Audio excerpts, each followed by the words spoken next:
कैसे हो बाल दोस्तों। आज हम एक प्यारी सी कहानी सुनेंगे।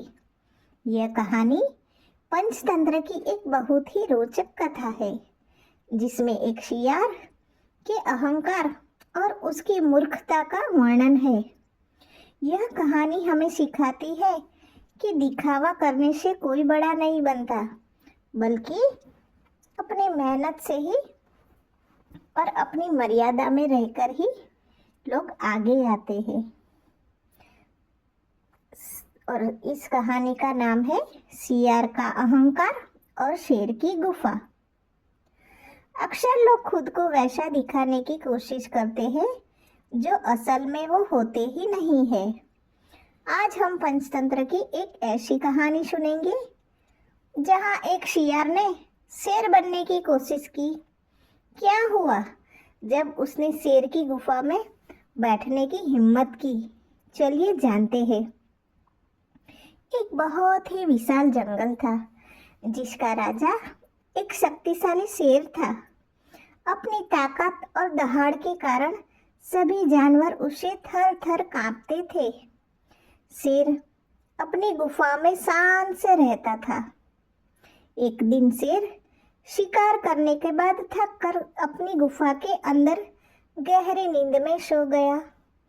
तभी वहां से एक सियार गुजरा। उसने देखा कि गुफा खाली है और शेर गहरी नींद में है। सियार के मन में लालच आ गई। उसने सोचा, आज मौका अच्छा है, क्यों न मैं भी शेर की तरह गुफा में बैठ जाऊं। सब जानवर मुझे शेर समझकर डरेंगे और मेरा सम्मान करेंगे।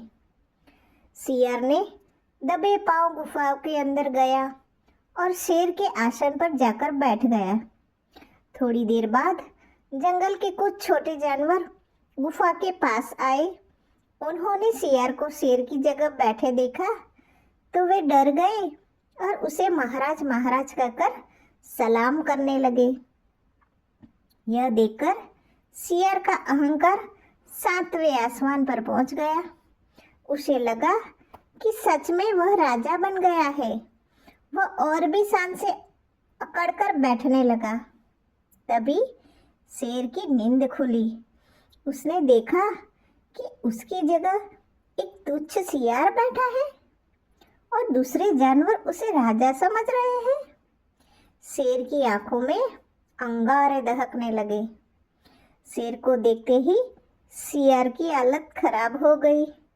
उसका सारा दिखावा पल भर में काफूर हो गया।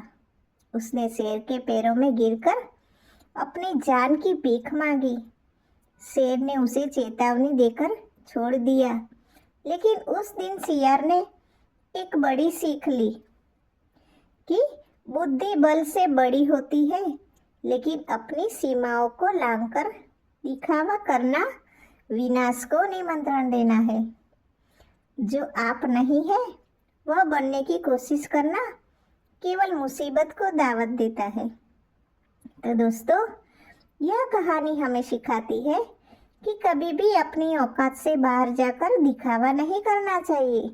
असली बड़प्पन तो सादगी और अपनी योग्यताओं को पहचानने में है। आपको यह कहानी कैसी लगी? कमेंट में हमें ज़रूर बताइए और ऐसी ही शिक्षाप्रद कहानियों के लिए हमारे चैनल को सब्सक्राइब करें। बाय बाय दोस्तों।